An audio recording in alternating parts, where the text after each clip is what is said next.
राजा रघुवंशी और सोनम रघुवंशी के खूनी हनीमून का अंत शिलोंग से करीब 60 किलोमीटर दूर इन हसीन वादियों में, जिसका नाम वायशा डोंग है, यहां पर 23 मई को 2:18 पर खत्म हो जाता है। दरअसल इस जगह पर 23 मई को 2 बजे से लेकर 2:18 के बीच में एक नहीं बल्कि 2 कत्ल की वारदातों को अंजाम दिया जाता है। पहला कत्ल एक पति राजा रघुवंशी का और दूसरा कत्ल रिश्तों का, उस भरोसे का जो भरोसा एक पत्नी सोनम रघुवंशी ने यहां पे आके 3 आरोपियों के साथ मिलकर तोड़ दिया। अब हम आपको शिलोंग पुलिस की पूरी टाइमलाइन बताते हैं। दरअसल 23 मई को पहले जो आरोपी होते हैं वो लोंगरियाट एक जगह है वहां पर मिलते हैं और उसके बाद 2:18 के आसपास यहां पर जो राजा रघुवंशी है वो जब वॉशरूम करने आता है, आप देख सकते हैं कितना घना कोहरा यहाँ पर है। अभी दोपहर का वक्त हुआ है, करीबन 2-2:30 बजे हैं। यही वक्त था 2:18 जब राजा रघुवंशी को मौत के घाट उतारा गया। तो जब वो वॉशरूम करने यहाँ पर आता है तो जो तीनों आरोपी होते हैं, विशाल, आकाश और आनंद कुर्मी, वो यहाँ पर टूरिस्ट बनकर आते हैं और वो काबू करते हैं राजा रघुवंशी को। और उसके बाद जो सोनम होती है वो ये पूरा मर्डर होते हुए अपनी आंखों से देख रही होती है और इस जगह पर जहां पर लोग सेल्फी भी लेते हैं, यहां से जो राजा रघुवंशी है उसको नीचे फेंक दिया जाता है। देखिए आप, ये कितना गहरा है नीचे, कितनी गहरी खाई है। ये लाश यहां पर नीचे फेंक दी जाती है और जब हत्या की जाती है धारदार हथियार से राजा रघुवंशी की, तो जो खून के छींटे होते हैं वो सोनम रघुवंशी के रेनकोट पर लग जाते हैं। क्योंकि देखिए बारिश भी होने लगती है यहाँ पे, कभी भी चेरापूंजी, जिसको सोरा भी बोलते हैं हम, बारिश के लिए पूरे इंडिया में फेमस है।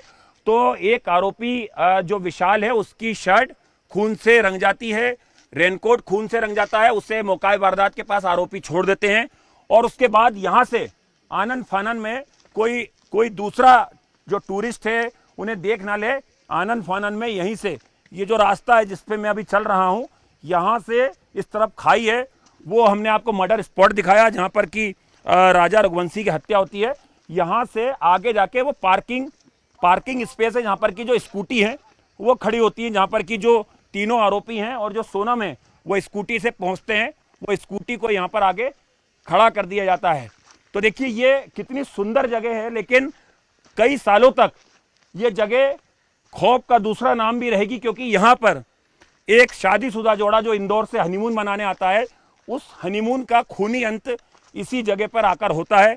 2 तारीख को पुलिस इसी इलाके से जो राजा रघुवंशी है उसका शव बरामद करती है और उसके बाद पुलिस को लीड मिलती है कि इसमें कहीं ना कहीं जो सोनम रघुवंशी है और कुछ और लोग हैं उनका इस हत्याकांड में हाथ हो सकता है। तो देखिए हम आपको दिखा रहे हैं, ये रास्ता है जहां पर कि दरअसल ये विवादित जगह है, लेकिन यहाँ पे बहुत सारे टूरिस्ट जो हैं वो यहाँ पर सेल्फी खिंचवाने या ये खाई देखने या ये नेचर को देखने यहाँ पर आते हैं। तो देखिए यहाँ पर जिस तरह से एक स्कूटी है, इसी तरह की स्कूटी यहाँ पर जो तीनों आरोपी हैं और सोनम की यहाँ पर खड़ी होती है। हत्याकांड को अंजाम देने के बाद करीबन 2:19 2:20 का वक्त हुआ होगा, क्योंकि 2:18 पे जो पुलिस की टाइमलाइन है, जो राजा रघुवंशी उसको मौत के घाट उतार दिया गया था, उसकी लाश को खाई में फेंक दिया जाता है। यहां पर स्कूटी से एक स्कूटी सोनम चलाती है और एक स्कूटी पर एक आरोपी बैठता है, दूसरी स्कूटी जो होती है उस पर बाकी के आरोपी होते हैं।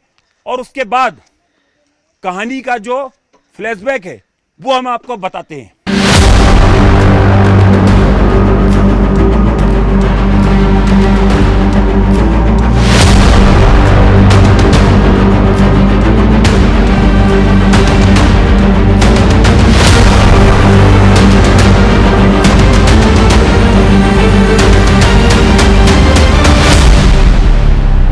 राजा रघुवंशी की लाश को खाई में फेंकने के बाद सोनम रघुवंशी और जो तीनों आरोपी होते हैं वो यहीं पर जो स्कूटी पार्क करके गए थे वो हत्याकांड को अंजाम देने, यहां से वो स्कूटी पर सवार होते हैं। एक स्कूटी खुद जो सोनम है वो चलाती है, पीछे विशाल बैठता है, एक स्कूटी आनंद कुर्मी चलाता है जिसके पीछे एक आरोपी बैठता है। और यहाँ से ये जो पार्किंग है, इस पार्किंग से ये जो ढलान का रास्ता है, इस ढलान के रास्ते से यहाँ से होते हुए जो चारों आरोपी हैं, सोनम और जो बाकी 3 आरोपी जिन्होंने इस हत्याकांड को अंजाम दिया, वो शिलोंग पहुँचते हैं जो करीबन 60 किलोमीटर दूर है।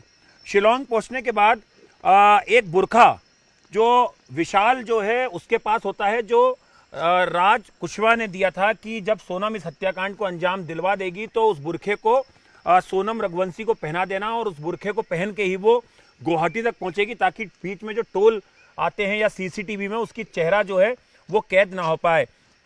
उसके बाद जो सोनम है वो गुवाहाटी पहुंचती है, आईएसबीटी से वो बस लेती है पटना के लिए और पटना से वो आरा पहुंच जाती है, आरा से वो लखनऊ पहुंचती है और लखनऊ से वो 26 तारीख को इंदौर पहुंच जाती है। इंदौर में राज कुशवाहा से उसकी मुलाकात होती है। देवास नाके के पास एक फ्लैट होता है रेंट का, जिसमें कि वो 8 जून तक इंदौर में मौजूद होती है। इसी बीच 2 तारीख को जो पुलिस होती है शिलोंग की, उसे इन्हीं खाइयों के अंदर से जो राजा रघुवंशी है उसका शव मिल जाता है। हम आपको बताते हैं दरअसल शव मिला कैसे। दरअसल देखिए कितने घने ये पहाड़ हैं और कितनी गहराई पे खाई है। यहाँ पर ड्रोन उड़ाए जाते हैं और जब यहाँ पर ड्रोन उड़ाए जाते हैं तो ड्रोन वो तस्वीरें कैद कर लेते हैं कि कोई डेड बॉडी नीचे सड़ी गली हालत में पड़ी हुई है। उसके बाद एनडीआरएफ एसडीआरएफ की टीमें जो एक गहराई है, खाई है, इसमें उतरती है और उसके बाद डेड बॉडी को, सफ़ेद शर्ट को, रेनकोट को, एक मोबाइल फ़ोन को बरामद कर लेती है। पुलिस के पास वो लास्ट लोकेशन होती है टावर की, जहां पर कि 3 मोबाइल फ़ोन जो हैं वो स्विच ऑफ हुए थे, जो जांच में पता चलता है कि वो राजा रघुवंशी और सोनम के होते हैं। तो अब 2 तारीख को पुलिस के पास डेड बॉडी होती है और अब पुलिस के पास एक फ़ोन आता है जो सोहरा है, जैसे कि चेरापूंजी बोलते हैं, वहाँ से एक होटल से कि एक कपल जो है वो यहाँ पर ये बैग छोड़ के गया है। और जब पुलिस उस बैग की तलाश करती है तो उसमें मंगलसूत्र और एक सोने का आइटम मिलता है। तो पुलिस का माथा ठनकता है कि कोई नवविवाहित जोड़ा आखिर हनीमून पे आया है जो हिंदू है, वो पत्नी अपना मंगलसूत्र सूटकेस में छोड़ के क्यों चली गई। अब पुलिस के पास लीड थी और इसी दौरान पुलिस जब इस पूरे मामले की तफ्तीश कर रही होती है इन जंगलों के बीच में, जब डेड बॉडी उसको मिल जाती है तो इन पहाड़ियों के बीच में, तो एक टूरिस्ट गाइड जो है वो मीडिया को इंटरव्यू देता है कि मैंने सोनम और राजा नाम के 2 जो कपल हैं उन्हें 3 हिंदी बोलने वाले लोगों के साथ देखा था। ये बात जैसी मीडिया में आती है, जो राज कुशवाहा होता है वो घबरा के सोनम को फ़ोन करता है कि तुम फटाफट जो है वो सिलीगुड़ी निकलो और ये बताओ कि तुम्हारा किडनैप कर लिया गया है। और उसी दौरान 8 तारीख को पुलिस यूपी से एक आरोपी को गिरफ्तार कर लेती है और फिर राज फ़ोन करता है कि तुम अब अपने घर वालों को बोलो, सोनम को फ़ोन करके कि तुम रिकवर हो गई हो, तुम्हारा किडनैप किया गया था लेकिन तुम बरामद हो गई हो। उसी दौरान जो सोनम है वो 2 तारीख को तो इंदौर में होती है जब बॉडी मिलती है राजा रघुवंशी की, लेकिन वो फटाफट 8 तारीख को जैसे ही एक आरोपी पकड़ा जाता है वो गाजीपुर पहुंच जाती है और गाजीपुर में वो अपने भाई को फ़ोन करती है कि वो एक ढाबे पर है और उसके बाद पुलिस उसे वहां से रिकवर कर लेती है। फिर उससे पूछताछ शुरू होती है। अब हम आपको बताते हैं इस कत्ल की साजिश का दूसरा खौफनाक पहलू दरअसल क्या था। 3 ऐसे मौके थे जब राजा रघुवंशी को मौत के घाट उतारना था। पहला मौका था गुवाहाटी में, जब 20 तारीख को कामाख्या देवी के दर्शन करने के लिए कपल आता है, तो 19 तारीख को ही जो कातिल होते हैं वो पहले से ही गुवाहाटी के एक होटल में आके रुक जाते हैं, आनंद लॉज में। वहां से एक हथियार खरीदते हैं और जब वहां पर वो राजा रघुवंशी को नहीं मार पाते हैं तो दूसरा प्लान बनता है कि सोहरा में, यानी कि चेरापूंजी में मौत के घाट जो है वो मौका देख के जो राजा रघुवंशी उसे उतारा जाएगा, लेकिन वो प्लान भी फेल हो जाता है। तीसरा प्लान होता है लौंगियाट जगह में, जहां पर कि जो आरोपी हैं वो मिलते भी हैं, लेकिन वहां पर भी वो राजा रघुवंशी को नहीं मार पाते। और जिसके बाद ये जो जगह मैं आपको दिखा रहा था अभी, जहां पर कि गहरी खाई थी, वहां पर 23 तारीख को राजा रघुवंशी को मौत के घाट उतार दिया जाता है। जिस दौरान हत्या हो रही होती है खुद सोनम बोलती है कि हिट करो, और तब जो आरोपी होते हैं वो एक धारदार हथियार से सर पर जोरदार आगे और पीछे से वार करते हैं राजा रघुवंशी के, और जिसमें उसकी मौत हो जाती है और उसके बाद उसकी बॉडी को खाई में फेंक दिया जाता है। अब हम आपको खौफनाक, इस कत्ल की खौफनाक साजिश का तीसरा सबसे बड़ा भयावह चेहरा दिखाते हैं। दरअसल सोनम रघुवंशी फरवरी में एक खौफनाक प्लान बनाती है। इस प्लान के तहत वो ये बताने की कोशिश करना चाह रही थी कि पानी में डूबने से या गिरने से उसकी मौत हो गई है, और उसके बाद जो राज जो कुशवाहा है और जो सोनम है वो शादी कर लेंगे और कहीं दूर चले जाएंगे, लेकिन ये प्लान एग्जीक्यूट नहीं हो पाता है। तो दूसरा खौफनाक प्लान बनाया जाता है कि एक लड़की को अगवा किया जाएगा, उसको मारा जाएगा, उसको जलाया जाएगा और उसकी बॉडी को एक स्कूटी पे रख दिया जाएगा, और तब घर वालों को लगेगा कि सोनम का किडनैप हुआ और उसकी लाश को जला दिया गया है। चूंकि लाश जली होगी तो पहचान नहीं हो पाएगी कि वो सोनम है या कोई और लड़की है। पुलिस का दावा है कि सोनम जो है वो शादी नहीं करना चाहती थी, राजा रघुवंशी थे, लेकिन उसकी जबरन शादी की गई। वो अफेयर में थी और वो राज कुशवाहा से शादी करना चाहती थी। तो हत्याकांड के 11 दिन पहले, यानी कि 11 मई को शादी थी, और शादी के 11 दिन पहले हत्याकांड का प्लान बनता है। इंदौर में प्लान की साजिश रची जाती है।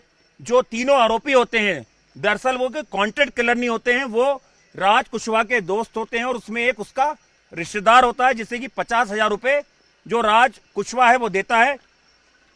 हथियार का इंतजाम होते हैं गुवाहाटी में, और उसके बाद यहां पर शिलोंग से 60 किलोमीटर दूर पर इस खौफनाक साजिश को, हत्या की अंजाम दिया जाता है, जहां पर कि एक नहीं 2 कत्ल होते हैं। एक कत्ल एक पति का, राजा रघुवंशी का, और दूसरा कत्ल भरोसे का, उस रिश्ते का जो सोनम ने यहां पर 23 मई को 2:18 को तोड़ दिया था। तो ये पूरी टाइमलाइन थी मेघालय पुलिस की, शिलोंग पुलिस की। पुलिस का दावा है कि उसके पास पर्याप्त सबूत हैं आरोपियों को सजा दिलाने के लिए, और पुलिस तय वक्त पर इस पूरे मामले में चार्जशीट दाखिल कर देगी। लेकिन ये खूबसूरत वादियां, ये पहाड़ कई सालों तक जो बोल नहीं सकते हैं, कई सालों तक ये खाई कई सालों तक गवाह रहेगी एक खूनी हनीमून की, जिसकी पटकथा मध्य प्रदेश में रची गई, और जिस हत्याकांड को मेघालय के शिलोंग के इस इलाके में आकर अंजाम दिया गया। और इस हत्याकांड का तीसरा सिरा मध्य प्रदेश, मेघालय के बाद उत्तर प्रदेश में जाकर खत्म हुआ, जहां पर कि एक पत्नी ने सरेंडर किया जो इस पूरे हत्याकांड की एक मास्टरमाइंड थी। कैमरा पर्सन विपिन पुजारी के साथ आनंद तिवारी, न्यूज़ 18 इंडिया, शिलोंग।